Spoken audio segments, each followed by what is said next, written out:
मिट्टी के छोटे छोटे घर थे, कच्ची सड़कें थीं और चारों तरफ खेत ही खेत दिखाई देते थे। उसी गांव में एक लड़का रहता था जिसका नाम था आरव। आरव बहुत गरीब था। उसके पिता कई साल पहले इस दुनिया को छोड़कर जा चुके थे। अब घर में सिर्फ वो और उसकी माँ रहते थे। उसकी माँ दूसरों के घरों में काम करके किसी तरह घर चलाती थी।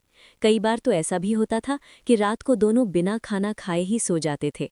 लेकिन इतनी गरीबी के बावजूद आरव के दिल में एक बड़ा सपना था। वो हमेशा सोचता था, एक दिन मैं अपनी माँ को खुश करूंगा और हमारी गरीबी हमेशा के लिए खत्म कर दूंगा।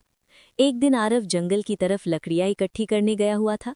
जंगल बहुत शांत था, सिर्फ हवा की आवाज़ और पेड़ों की सरसराहट सुनाई दे रही थी। अचानक उसे किसी के कराहने की आवाज़ सुनाई दी। बचाओ, कोई है? आरव थोड़ा डर गया, लेकिन उसने हिम्मत की और धीरे धीरे उस आवाज़ की तरफ बढ़ने लगा। जब वो पास पहुंचा तो उसने देखा कि एक बूढ़े साधु जमीन पर पड़े हुए थे। उनकी हालत बहुत खराब लग रही थी। आरव तुरंत उनके पास दौड़ा।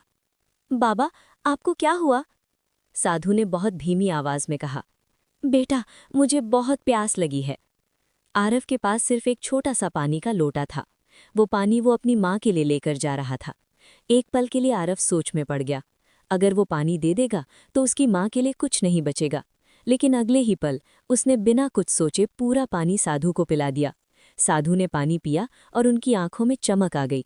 उन्होंने मुस्कुराते हुए कहा, बेटा, तुम बहुत दयालु हो। आजकल दुनिया में ऐसे लोग बहुत कम मिलते हैं। फिर साधु ने अपनी जेब से एक पुराना सा सिक्का निकाला। उन्होंने वो सिक्का आरव को देते हुए कहा, ये कोई साधारण सिक्का नहीं है। जब भी तुम इसे सच्चे दिल से किसी की मदद के लिए इस्तेमाल करोगे, तुम्हारी किस्मत बदल जाएगी। आरव को ये बात थोड़ी अजीब लगी, लेकिन उसने वो सिक्का रख लिया और घर चला गया। कुछ दिन बाद गांव में एक बहुत बड़ा संकट आ गया। गांव में भयंकर सूखा पड़ गया। खेत सूख गए, कुएं खाली हो गए और लोगों के पास खाने के लिए भी कुछ नहीं बचा। आरव की माँ भी बीमार पड़ गई। घर में सिर्फ 20 रुपए बचे थे। आरव उन 20 रुपए से खाना खरीदने के लिए बाजार जा रहा था, लेकिन रास्ते में उसने देखा एक छोटी लड़की सड़क किनारे बैठकर रो रही थी। आरव उसके पास गया। क्या हुआ? लड़की ने रोते हुए कहा, मेरी माँ बहुत बीमार है और हमारे पास दवा के पैसे नहीं हैं। ये सुनकर आरव के दिल में बहुत दर्द हुआ। उसके हाथ में वही 20 रुपए थे जो उसके घर का आखिरी सहारा थे। अब उसके सामने एक बड़ा फैसला था। अगर वो पैसे दे देगा तो उसके घर में खाने के लिए कुछ नहीं बचेगा। लेकिन तभी उसे उस साधु की बात याद आई और बिना एक पल सोचे उसने अपने सारे पैसे उस लड़की को दे दिए।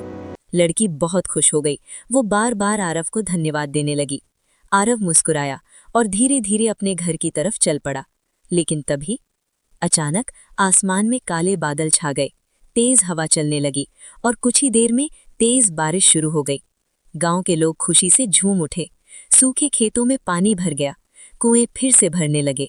पूरा गांव बच गया। उस रात आरव को एक अजीब सपना आया। उसने देखा वही बूढ़े साधु उसके सामने खड़े हैं। साधु मुस्कुराते हुए बोले, बेटा, असली जादू इस सिक्के में नहीं था। असली जादू तुम्हारे दिल में है। जो इंसान दूसरों की मदद करता है, भगवान उसकी मदद जरूर करते हैं। कुछ साल बाद आरव पढ़ाई करके एक बड़ा अधिकारी बन गया, लेकिन उसने अपनी गरीबी कभी नहीं भूली। उसने अपने गांव में स्कूल बनवाया, अस्पताल बनवाया और गरीब लोगों की मदद करना शुरू कर दिया। और उस दिन से पूरा गांव आरव को एक ही नाम से बुलाने लगा, अच्छे दिल वाला इंसान। दोस्तों, याद रखिए, दुनिया में सबसे बड़ी ताकत पैसे की नहीं होती। सबसे बड़ी ताकत होती है एक अच्छा दिल।